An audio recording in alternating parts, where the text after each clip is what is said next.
Outro parâmetro que confunde muito o nosso cérebro e tem um impacto gigantesco na vida das pessoas, e as pessoas não sabem, é luz. Então, muitas pessoas elas podem estar tendo problema para dormir, problemas com sintomas de depressão, problemas de aprendizado, de atenção, por conta do como elas estão se expondo à luz. Eu falo isso pra caramba lá no Instagram, a galera pira, assim, porque ninguém imagina isso. E qual que é a diferença, né, de hoje para antigamente? Hoje nós temos a luz artificial, que fica acesa quando a gente quer, inclusive quando não era para ter luz, que é de noite. Antigamente era como? Nós somos animais diurnos, né? Antigamente a gente tinha luz quando tinha sol. Nascia, o sol se punha, tudo bem que tinha o fogo ali, né? Depois que a gente dominou o fogo, tinha um fogo um tempinho. Mas primeiro que é uma luz de intensidade completamente diferente. E segundo que a gente não conseguia ficar mantendo fogo por tanto tempo, igual a gente mantém um iPad, um computador na sua cara ligada até altas horas da madrugada, né? E isso, cara, faz o seu cérebro ficar muito confuso. Porque a luz é um dos principais estímulos que o nosso cérebro usa para saber que horas são. Nosso cérebro tem um mecanismo natural que marca a passagem do tempo. E isso foi importante ao longo da evolução, porque esse reloginho, na verdade a gente tem reloginhos distribuídos no corpo inteiro. Todas as células do corpo têm um reloginho natural, meio que marcando a hora. E tem um reloginho mestre no cérebro que coordena todos os outros. Então, dependendo da hora do dia, da hora que as células acham que ela modula a sua atividade. Qual que é a ideia? Era natural a gente estar mais ativo quando tinha luz, porque a gente vê e faz as coisas, e menos ativo de noite, quando é o momento que a gente ia dormir, né? Então, todos os animais têm esse mecanismo, todos, inclusive plantas. Tem plantinha que abre e fecha a folhinha, e dependendo do horário do dia. Por quê? Ela quer estar com a folha aberta durante o dia, fazer fotossíntese e fechada à noite. Então, os organismos eles têm esse mecanismo que marca passar. Isso é uma coisa que é muito maneiro, porque é uma coisa que parece que está presente em todos os organismos. E é um reloginho que é interessante porque faz aquele organismo, nós, as plantas, os animais, aproveitar o melhor horário do dia para fazer o que tem que ser feito. E se preservar nos momentos onde você não vai ter como procurar alimento e tudo mais. E esse relógio biológico que a gente tem, o principal marcador, o principal estímulo que regula ele é a luz. O relógio ele não é perfeito, é um relógio que marca um pouco mais de 24 horas. Então é como se fosse um relógio que tende a atrasar sempre. Como assim mais de 24 horas? Como assim? Então, você tem esse reloginho natural no cérebro, que está marcando a passagem do tempo, e ele é um dos principais fatores que determinam quando você vai estar mais acordado, quando você vai estar sonolento. Isso era para ser uma coisa regular na vida das pessoas. Não é, tá uma zona, né? Tem muita gente que dorme em horários variados, não dorme direito, em boa parte por causa disso. Então, você tem esse reloginho marcando a passagem da hora. Dependendo do horário que ele está marcando, ele afeta, como eu disse, várias funções do corpo. A temperatura do corpo muda. O horário que os músculos tá mais ativo, propício para atividade física, é um horário específico. O horário em que seu sistema endócrino e gastrointestinal está mais adequado para metabolizar alimentos tem um horário específico. Então, tem várias funções do corpo e do cérebro que são moduladas pelo horário do dia, pelo horário que esse reloginho está marcando, inclusive o sono. O horário que você vai acordar e vai dormir depende em boa parte desse reloginho.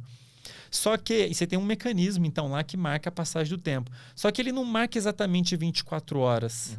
O que quer dizer? É como se eu tivesse um relógio marcando 24 horas e pouquinho. Então, se eu não tivesse luz nenhuma, digamos que você fica num lugar escuro, sem luz. Você não vê se está dia ou noite. Você só vai poder contar com esse seu reloginho.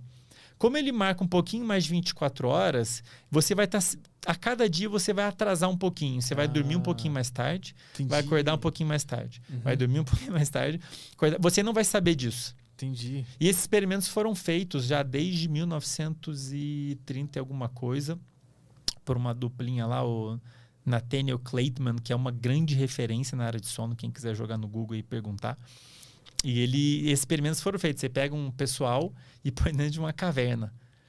Isso já foi feito mais de uma vez. Ou um lugar que não tem acesso à luz para estudar esse ritmo natural do corpo humano, né? Então, você tem esse reloginho biológico programado na nossa genética para marcar a passagem do tempo. Só que ele não consegue, ele não marca exatamente 24 horas. Isso varia de pessoa para pessoa. Tem pessoas que marcam 25, tem pessoas que marcam...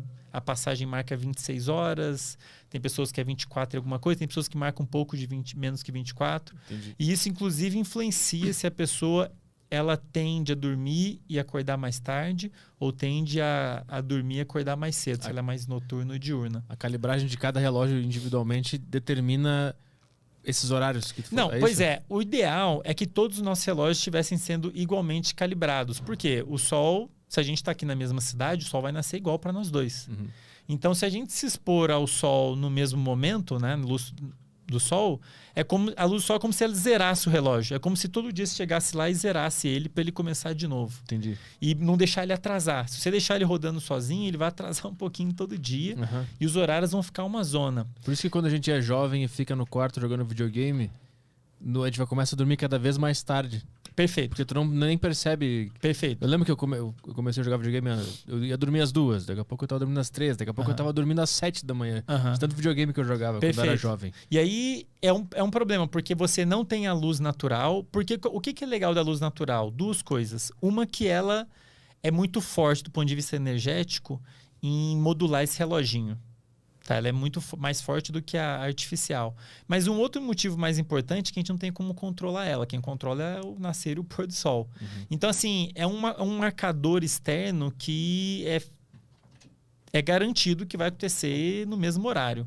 Então, assim, é uma forma muito boa da gente conseguir manter o nosso relógio sempre ajustadinho. É se expor o máximo possível à luz natural. Se a gente não se expõe muito à luz natural, que é algo que pode estar até acontecendo muito na vida das pessoas agora, estão ficando mais em casa, a tendência é esse reloginho perder essa informação importante para regular e o horário das pessoas ficar meio bagunçado. Elas vão começar... Porque daí agora elas ficam mais expostas à luz artificial e a luz artificial tá lá toda vez que você quiser, né? Então, tá de noite, o seu cérebro acha que tá de dia. Mas a luz artificial, o teu corpo interpreta como fosse a luz natural? Sim. Tá. Depende do quanto você se expõe à luz natural. Qual que é o ideal? Que eu até falo pra caramba para as pessoas. Se expõe o máximo à luz natural, especialmente de manhã, logo depois de acordar. Porque daí seu reloginho sabe, o dia começou agora. E ele zera, como se ele zerasse o relógio. Se você começa a fazer isso, você regula o seu reloginho, você naturalmente começa a querer dormir e acordar sempre no mesmo horário, e isso é ótimo. Você variar o horário de acordar e dormir é muito ruim para a saúde. Porque o que acontece? Como eu disse, esse reloginho, a gente tem reloginhos no corpo inteiro. E é importante que eles estejam todos sintonizados, marcando a mesma hora, como se fosse uma sinfonia. E você quer que todo mundo esteja ali em harmonia, né, entrando no momento certo. Se alguém sai de harmonia, o negócio começa a ficar zoado, e o corpo humano é assim também. Se você tem os reloginhos do corpo desregulados, marcando horários diferentes ou variando muito, você começa a ter que cultivar uma série de problemas. E, Arthur, a lista de problemas que a pessoa vai ter que lidar se ela não tiver o reloginho dela ajustado e se não estiver dormindo adequadamente, é gigantesca. É isso que eu ia te perguntar, quais são as consequências de não estar exposto à luz natural e dormir mal? Então, inúmeros: déficit de atenção, depressão, ansiedade, problemas cardiovasculares. Isso assim, no dia seguinte, se você não dormir o que você deveria hoje, no dia seguinte você já vai colher mesmo que você ache que tenha dormido, se você não dormiu, no nosso caso adultos, 7 horas, no dia seguinte você vai ter problema de atenção, problema de autocontrole emocional de um modo geral, o que inclui se sentir mais ansioso, humor deprimido, impulsividade, você tende a ficar mais agressivo, você perde a sua capacidade de autocontrole de um modo geral. E isso, no longo prazo, destrói a cabeça do ser humano. humano. Ao longo prazo, você vai acumular. O problema da falta de sono é que ela é cumulativa. Tem uma série de processos que acontecem durante o sono, a atividade do cérebro muda, a atividade química muda, passando por vários estágios. Se a gente não passa por todos esses estágios adequadamente, você fica devendo. E alguma coisa que deveria acontecer deixa de acontecer. A longo prazo, você se predispõe, inclusive, a desenvolver doenças neurodegenerativas. Galera... E assim, é um negócio... É como se estivesse colocando uma moedinha no cofrinho, né? Um negócio que vai acumulando ao longo da vida. Então, por exemplo, uma das coisas que precisa acontecer durante o sono O que acontece? Quando a gente começa a dormir, a gente passa por vários estágios, né? Do sono mais leve ao sono mais profundo. No estágio de sono mais profundo, acontece uma espécie de lavagem no cérebro. Um dado que saiu há não muitos anos atrás, foi uma bomba, assim. Você tem um fluxo, tem um líquido que banha o cérebro, e o fluxo desse líquido, do sangue e desse líquido, aumenta no cérebro. Então é meio que lava, fisicamente mesmo, lava o seu cérebro nesse estágio de sono profundo, né? E tira um monte de substâncias que se acumularam ao longo do dia, tipo como se fosse o lixo do seu cérebro. Substâncias que atrapalham a atividade do cérebro, que estão ali meio que poluindo o circuito de funcionar. E algumas delas, inclusive, se elas vão se acumulando muito, elas começam a ser tóxicas. E é justamente esse tipo de coisa que leva ao desenvolvimento da doença de Alzheimer. É o acúmulo de uma proteína, começa a acumular ali, começa a se agregar, e em certo momento ela começa a ficar tóxica, começa a levar à morte neuronal. E, claro, isso não vai acontecer no dia seguinte, né? Nossa, Andrei, dormi mal hoje, será que tem neurônio morrendo? Não, sim, leva anos, né? Mas é de pouquinho em pouquinho que você vai perdendo a oportunidade de lavar seu cérebro adequadamente, por exemplo, né? Mas voltando à história da luz, Arthur, só para eu fechar, porque como eu ia dizendo, as pessoas não têm noção do impacto que a luz tem na vida delas. Elas talvez estejam enfrentando vários problemas de atenção, de emocionais, de ansiedade, simplesmente porque elas não estão se expondo à luz adequadamente. Um dos motivos é esse. A luz é importante para ajustar o seu reloginho. Então, assim, dependendo de como você se expõe à luz, você vai afetar seu sono. No caso de um adolescente que fica dentro do quarto, tem esse problema, porque daí você fica exposto, o seu cérebro não sabe se é noite ou dia. Aí ele tá de noite, ele ainda acha que é dia. Você tá no computador, tá no computador, e aí ele acha que é dia, só que já passou um tempão que você tá acordado.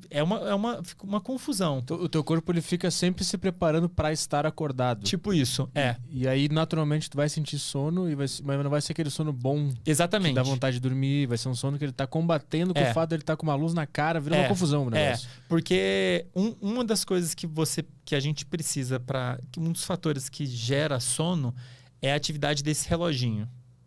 O reloginho fala, tá dia agora, fica acordado. Aí ele deixa você bem acordado no meio do dia, aí depois vai caindo, especialmente depois que escurece, começa a ter deveria. Começar a ter várias mudanças no corpo, justamente porque não tem luz. Inclusive, você começa a ter produção daquele hormônio que muita gente já deve ter ouvido falar, melatonina, o hormônio da noite. É um hormônio que é liberado quando fica à noite, deveria, por causa da ausência de luz, e ele sinaliza para o seu cérebro, tá de noite. E começa a afetar vários circuitos importantes para te desligar, começa a inibir circuitos que te deixam alerta, então você deveria começar a ficar sonolento, né? E então, uma das coisas que regula o nosso sono é esse reloginho, que ele deveria estar ajustado. Um outro estímulo muito importante é uma molécula chamada adenosina, que, dito em linhas gerais, é uma molécula que se acumula quando a gente está acordado. Quando você está ativo, gastando energia, você vai produzindo essa molécula naturalmente, é como se fosse o lixo que você vai produzindo ao longo do dia, vai acumulando. E ela gera sono. Ela também afeta esses circuitos relacionados a alerta e tudo mais, inibe eles, e a tendência é fazer você ficar com sono. O ideal é que esses estímulos estejam alinhados, que o reloginho marque, né, que está de noite, tá na hora de dormir, mais ou menos quando esse sinal está bem alto, fazendo você querer dormir também, né? Então, tá aí exemplo de 2 parâmetros que deveriam estar alinhados, que muitas vezes não estão, né? Se depende da vida que a pessoa está levando. E por isso que eu falo para as pessoas, o ideal é você se expor ao máximo à luz natural, que a luz natural não é você que vai determinar, é o sol, né? Então, é mais fácil de você deixar o reloginho marcando a hora certa, especialmente de manhã, porque se você se expõe, tem um trabalho que saiu há não muitos anos atrás mostrando isso, se você se expõe à luz de manhã, você diminui a sensibilidade da luz de noite. Então, se você se expõe bastante à luz natural de manhã, seu reloginho sabe que o dia começou ali, e mesmo que você se exponha à luz de noite, isso não vai afetar tanto o seu relógio. Ele sabe que o dia começou lá quando você se expôs, então não vai atrapalhar muito. O problema é quando a pessoa fica dentro de casa Já conversei com gente que trabalha em shopping e eles têm muito esse problema de não saber que horas são, passa o dia inteiro dentro do shopping, e, tipo, chega de manhã, sai, tá tudo escuro, vira uma confusão na cabeça da pessoa. Né? E assim, Arthur, aí qual que é a gravidade disso? Provavelmente vai afetar seu sono, e daqui a pouco a gente fala de sono de novo, porque na minha avaliação, acho que é um dos aspectos mais importantes da saúde humana. E tem várias paradas maneiras pra gente falar de sonho também. Depois a gente fala um pouquinho mais. Mas um dos problemas é que pode afetar seu sono. E como eu disse, Arthur, se você dormir menos do que você deveria, adultos, vou falar bem calmo para as pessoas terem certeza que estão vendo direito. Adultos precisam dormir pelo menos 7 horas. É de 7 a 9 horas.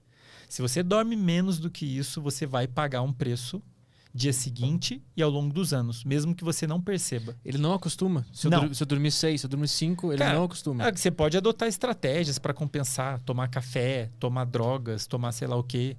Mas o seu corpo precisa de pelo menos 7 horas. O seu cérebro precisa. Se for menos que isso, mesmo que você não perceba, e as pessoas...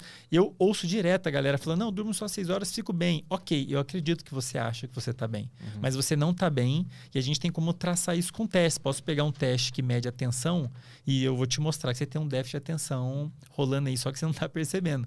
Tem um trabalho que eu gosto de comentar muito, Arthur, que saiu em 2003, numa das maiores revistas dessa área de sono, chama Sleep. E é o trabalho mais citado dessa revista. E ele mostrou, eles quantificaram o quanto de déficit que a pessoa tinha, dependendo do quanto ela dorme por noite. Então, o que eles fizeram? Dividiram as pessoas em grupos. Algumas, elas podiam dormir até no máximo 4 horas. Algumas podiam dormir até 6 horas. E algumas podiam dormir às 8 horas. Eles não deixavam a pessoa dormir mais do que isso. E teve um grupo que não dormiu nada. E aí depois, ao longo dos dias seguintes, eles avaliaram, passaram testes nessas pessoas, testes relacionados à atenção, inclusive. E aí o que eles viram? Pessoas que dormiram, que tinham direito a dormir 6 horas, e 6 horas nem é tão pouco, né? Tem muita gente que dorme 6 horas. Eles viram que esse grupo que dormia 6 horas, depois de 10 dias, dormindo 6 horas, eles tinham um déficit de atenção equivalente a uma pessoa que virou à noite. E assim, todo mundo já virou à noite alguma vez, sabe como é que é. Um dos sistemas que fica muito afetado é atencional. Você não consegue prestar atenção numa aula, num podcast. Se eu não tivesse dormido hoje, você não está conseguindo prestar atenção em mim, tá, sei lá, viajando. Eu já fui pra aula virado. Todo mundo não porque já eu tava na farra, porque eu fiquei jogando. Os caras devem achar, foi pro bar, beber. Não, mas poderia ser também, né? Acho que todo mundo já deixou de dormir por algum motivo. Às vezes até para estudar. A pessoa vira à noite para fazer uma prova. Cara, é a maior cagada que você pode fazer na véspera de uma prova, é dormir menos do que você deveria. É assim, é a pior de todas as possibilidades. E aí, nesse trabalho, eles viram isso, né? Que as pessoas que ficaram 10 dias seguidos dormindo 6 horas, eles acumularam, ao longo dos 10 dias, um déficit de atenção que lá no 10º dia, eles tinham tantos lapsos de atenção quanto uma pessoa que virou a noite inteira. Então, assim, 6 horas não é o suficiente. Muito menos 5, muito menos 4. E aqui eu estou falando só de um parâmetro, que é capacidade de foco atencional, de controlar a atenção e tudo mais. Tem vários outros aspectos que ficam super prejudicados com a falta de sono. E assim, quando eu digo falta, 1 hora faz muita diferença, cara. Tipo, a diferença de você dormir 6 e 7 não é pouca, é muita. Então, qualquer pessoa que me fala, eu durmo 6, durmo 5, fico bem, eu penso, cara, eu acredito que você acha que você tá bem, mas você não tá bem. E uma coisa legal é que quando a gente dorme menos do que a gente deveria, especialmente se a diferença não é muito grande, tipo 1 hora, uma das coisas que fica afetada é que a pessoa ela perde a capacidade de avaliar a própria sonolência. Então ela pode falar que não está sonolenta, que está ok, mas na verdade ela está sonolenta e não está ok. E esse trabalho mostrou isso também. Eles passaram uma escala lá que a pessoa, uma autoescala, muito usada para a pessoa avaliar a sonolência e tal. E as pessoas que dormiam 6 horas respondiam a mesma coisa. As que dormiam só 4 respondiam a mesma coisa que as que dormiam 6, que ficava próximo de quem tinha dormido às 8. Então, assim, a capacidade de autoavaliação fica prejudicada também. Então, a pessoa fala, eu tô legal. Tudo bem, eu acredito que a pessoa esteja achando que ela tá legal, mas eu sei que ela não tá. E não é opinião minha, é a ciência que diz assim. Tem centenas de trabalhos mostrando os inúmeros déficits de saúde, de desempenho. Se a pessoa tem um mínimo de preocupação com o desempenho dela, com o bem-estar dela, ela tem que parar e olhar como que ela está dormindo.